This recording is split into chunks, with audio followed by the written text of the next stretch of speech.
Students, আগের দিন তোমাদের সাথে আমি নিউটনের ফার্স্ট ল অফ মোশন অবধি পড়িয়েছিলাম। তো আজকে দেখো স্টার্ট করছি Newton second law of motion. ঠিক আছে?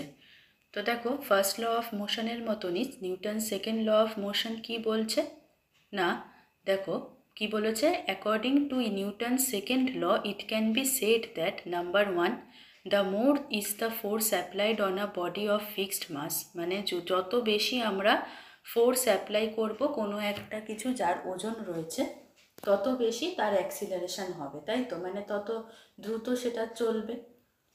If we double the force, যদি আমরা সেই ফোর্সটা ডাবল করি, মানে যদি প্রেশারটা বেশি দিই, তাহলে কি আরও বেশি অ্যাক্সিলারেশন অফ দ্য বডি হবে, তাই তো? যেমন আমরা যদি সাইকেল ধরো, সাইকেলকে প্রথমে যখন আমরা পেডেল করছি অল্প ফোর্সে, তখন তার অ্যাক্সিলারেশনটা অল্প।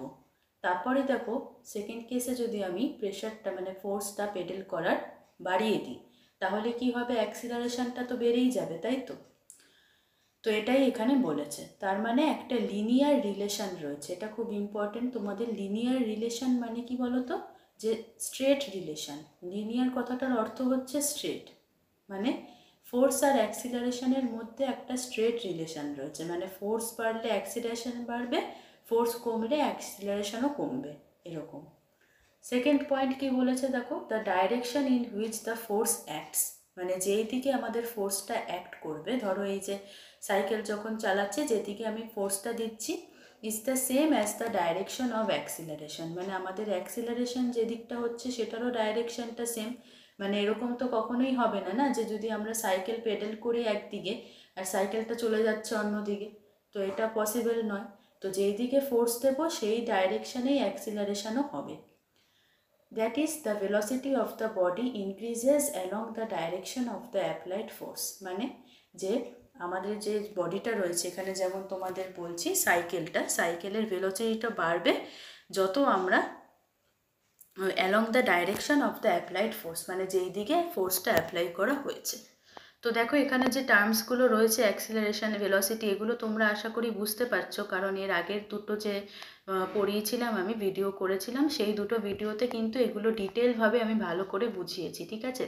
ভেলোসিটি কি, অ্যাক্সিলারেশন কি, এক্সাম্পল দিয়ে খুব ভালো করে বোঝানো হয়েছে। যদি তোমরা সেই ভিডিওগুলি না দেখে থাকো তাহলে অবশ্যই দেখো, না হলে কিন্তু এই টার্মসগুলো বুঝতে না পারলে চ্যাপ্টারটা যত এগোবে তত কিন্তু কনসেপ্টগুলো ধরতে অনেকটাই প্রবলেম হবে। আর যদি যেরকমভাবে আমি বুঝিয়েছি খুব সহজ করে, সেরকমভাবে যদি তোমরা একবার বুঝে নাও, তাহলে দেখবে আর কোনো প্রবলেমই হবে না এই কনসেপ্টগুলো ধরতে, খুবই ইজি। তো দেখো এইটা দুটো পয়েন্ট চলে গেল নিউটনের সেকেন্ড ল অফ মোশন। এবার যেটা বলেছে দ্য ইকুয়েশন, এটা খুব ইম্পর্টেন্ট, কিন্তু এটা তোমাদের যতদিন সায়েন্স পড়বে ততদিন এটা অ্যাপ্লাই হবে। যে কি বলেছে, যে অ্যাপ্লাইড ফোর্স যেটা, মানে আমরা যেদিকে ফোর্সটা দিচ্ছি, ঠিক আছে, এটার ফর্মুলাটা কি, মাস অফ দ্য বডি, মানে যেটার মাসটা আছে বডিটার, যে জিনিসটার, into change of velocity in 1 second, মানে একটা সেকেন্ডে কতটা সে বস্তুটা ভেলোসিটি চেঞ্জ করছে। তাহলে দেখো mass of the body into change in velocity in 1 second, মানেই আগের দিন আমি বলেছিলাম যে change in velocity in 1 second মানেই সেটাকে অ্যাক্সিলারেশন বলা হয়। অ্যাক্সিলারেশনের ডেফিনেশনটাই সেটা, যে কতটুকু চেঞ্জ হচ্ছে একটা বডির ভেলোসিটিতে পার সেকেন্ডে। ঠিক আছে?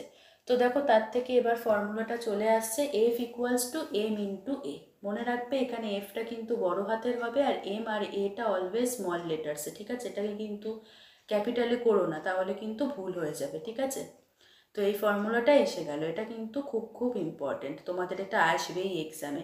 সেকেন্ড ল অফ মোশনটা ডিফাইন করতে বলতে পারে, what is Newton second law of motion, এটা আসতে পারে। এই ইকুয়েশনটা দেখাতে বলতে পারে যে write the equation of Newton second law of motion. আর যদি তোমরা ডেফিনেশনের সাথে এই ইকুয়েশনটা সমেত লিখতে পারো, তাহলে একদম ছাক্কা মার্কসটা ফুল মার্কস পাবেই পাবে, এটুকু শিওর রাখো। তো দেখো তারপরে কি দিয়েছে, the unit of force in SI system বলে দিয়েছে। ফোর্সের এসআই সিস্টেমের ইউনিট কত, 1 নিউটন। এটা খুব ইম্পর্টেন্ট। ঠিক আছে? তোমাদের একটা শর্ট কোয়েশ্চেনেও আসতে পারে যে write the SI unit of force, তখন অ্যান্সারটা কী হবে, নিউটন। ঠিক আছে? এবার দেখো 1 নিউটনটা কত, কেজি মিটার পার সেকেন্ড স্কোয়ারে। না দেখো আমরা জানি ফোর্স মানে কি, ফোর্স মানে মাস ইন্টু অ্যাক্সেলারেশন, এক্ষুনি পড়লাম, আর ফোর্সটাই তো নিউটন। তাহলে সেটাই যদি আমরা অন্যভাবে ফর্মুলাটা লিখি, সেটা কিভাবে লিখব, না 1 Newton is equal to 1 KG. Mass মানে 1 কেজি, কেজিটা হয় ডিনোট করা হয়, মাসের ইউনিটটা এসআই। আর অ্যাক্সিলারেশনটা আগের দিন পড়িয়েছিলাম মিটার পার সেকেন্ড স্কোয়ার, তাই তো? তাহলে দেখো 1 newton equals to 1 KG into 1 metre per second square হয়ে গেল ফর্মুলাটা। তো তার থেকে দেখো আমি রাইট হ্যান্ড সাইডে লিখেছি 1 newton equals to 1 KG metre per second square. এই যে s⁻²টা দেখছো, এটার মানেই হচ্ছে পার সেকেন্ড স্কোয়ার। এটাকে আমরা যখন উপরে লিখি এরপরে তোমাদের থাকবে ইন্ডেক্স নাম্বার যে চ্যাপ্টারটা, সেটা অনুযায়ী এটা হয়। তোমাদের এবারেও ম্যাথসে আছে, ওখানে যে ইন্ডেক্স নাম্বারের কনসেপ্টটা আছে এটা এখানে অ্যাপ্লাই হয়।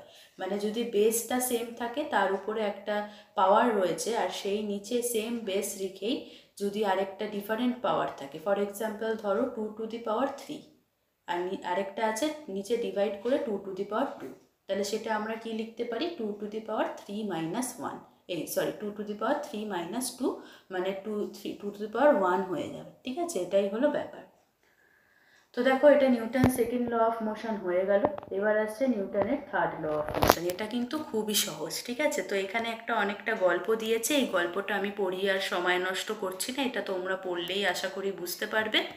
মোট কথা এটা একটা বাচ্চা মেয়েটি দেখো বোটটা যখন থেকে নামতে যাচ্ছে নৌকাটা থেকে, তখন দেখো বোটটা একটু পেছন দিকে সরে আসে। এটা কেন হয় বলো তো? কারণ দেখো পাটা দিয়ে তো যখন নামছে, তখন কি যে পেছনের পাটা আছে ওটা দিয়ে একটু পুশ হবে, মানে একটু ঠেলবে বোটটা, হালকা একদম যদিও সেটা, ওতেই কি হবে বোটটা একটুখানি পুশ ব্যাক হবে, পেছন দিকে সরে যাবে। তো এটাই হচ্ছে নিউটনের থার্ড ল অফ মোশন, যেটা কিনা কি এই যে দেখো ডাবল টিক দিয়েছি, to every action there is an equal and opposite reaction. বোঝা গেল তাহলে?